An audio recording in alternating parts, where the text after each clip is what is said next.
Hello everyone and welcome back to the channel. Today we're going to have a look inside Ormesby Hall. As you make your way through the doors of Ormesby Hall, there's an immediate sense of stepping back in time.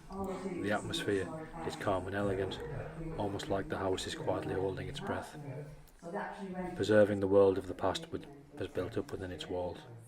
You can instantly sense the layers of history that have built up here over the centuries, giving every room a distinct personality.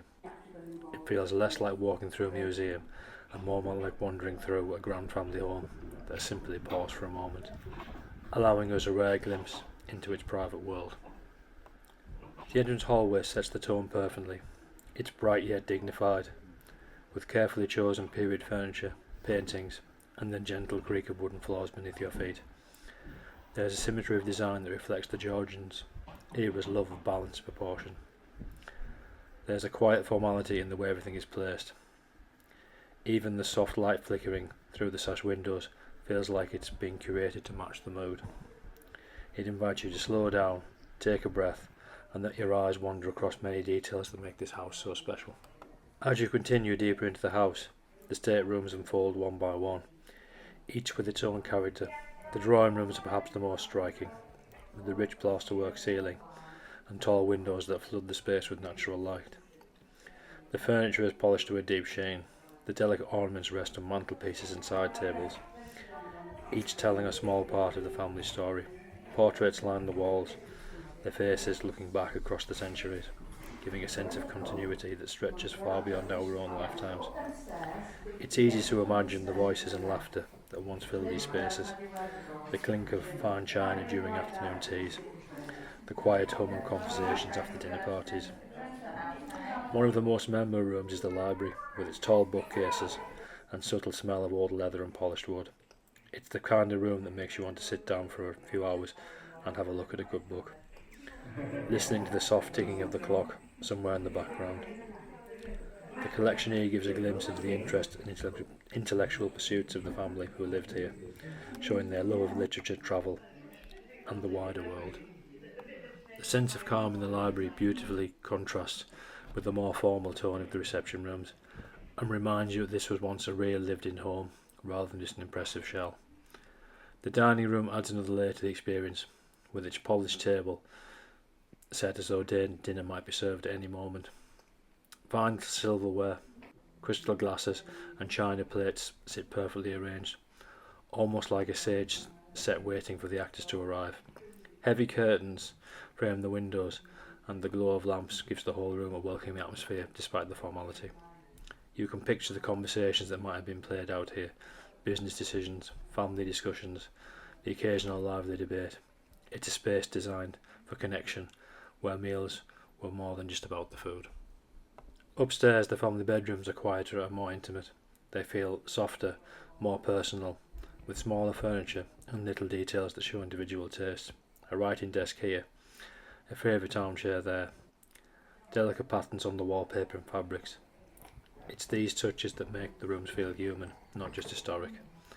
The contrast between the grand reception rooms downstairs and the private family spaces adds a wondrous sense of balance, reminding you that behind all the grandeur, it was still a home filled with everyday lives. One particularly charming detail shows you how the house subtly reflects changing styles throughout the generations. In some corners you can see traces of Victorian influence laid over the original Georgian architecture. Slightly heavier fabrics, rich colours, ornate decorative touches, all added later on. It tells a quiet story about how the family adapted to the house over time, weaving their own taste into its fabric, while still respecting its original character. This layering of history is one of the most enchanting things about Ormesby Hall. It's not frozen in a single moment, but gently shaped by the passing of years. There are also glimpses of the behind-the-scenes world that kept the household running. The servant space, the back stairs, the service corridor tucked out of sight from the main rooms. They're plain and more functional, and they add depth to the story of the house. It's fascinating to imagine the invisible army of staff who once moved quietly throughout these spaces, keeping the grand machinery of daily life running smoothly without ever being seen. It gives the whole experience an extra dimension, showing the contrast between the elegant front of house and the practical world that made all that possible. As you move through each room, what stands out is how well cared for everything is. The National Trust has done an incredible job of preserving not only the furniture and the fabrics, but the atmosphere. The sense of calm continuity that makes the house feel alive, rather than simply being displayed. The rooms aren't roped off or overly sterile. Instead, they invite you to linger, to imagine, to connect with the lives that once filled the space. It's a delicate balance, and they've managed it beautifully. By the time you reach the end of the route, you'll be left with a real sense of the family who lived here and the world they inhabited. Ormesby Hall isn't overwhelming or ostentatious. It's graceful, human in scale, and quietly beautiful. Walking through it feels almost like stepping into a storybook, where each room is another chapter, and every detail adds to the tale. It's the kind of place that lingers in your mind afterwards, leaving you with a warm impression of having been somewhere truly special. So if you enjoy exploring historic houses, taking a gentle wander through these elegant rooms filled with character, and experiencing the quiet charm of the past, Ormesby Hall is a wonderful place to visit. It's not just about looking at old furniture or paintings, it's about stepping into a slice of living history for a little while, letting it carry you into another time. If you enjoyed this walk through the interior of Ormesby Hall, don't forget to subscribe to the channel for more walks and reviews. There are so many beautiful, interesting places yet to explore. This is just the beginning. I will leave you to enjoy the rest of the footage. Thank you again for watching.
Yeah, but you know how nice, Laura.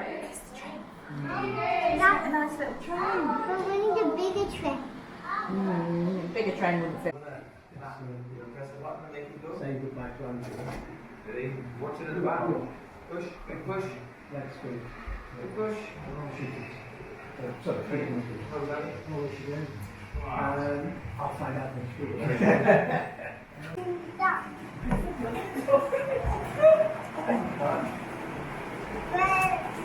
Stop. That's the name of the train, yeah. What's the other one? Okay. Got a penny in there. It's orange. There you go. There he is.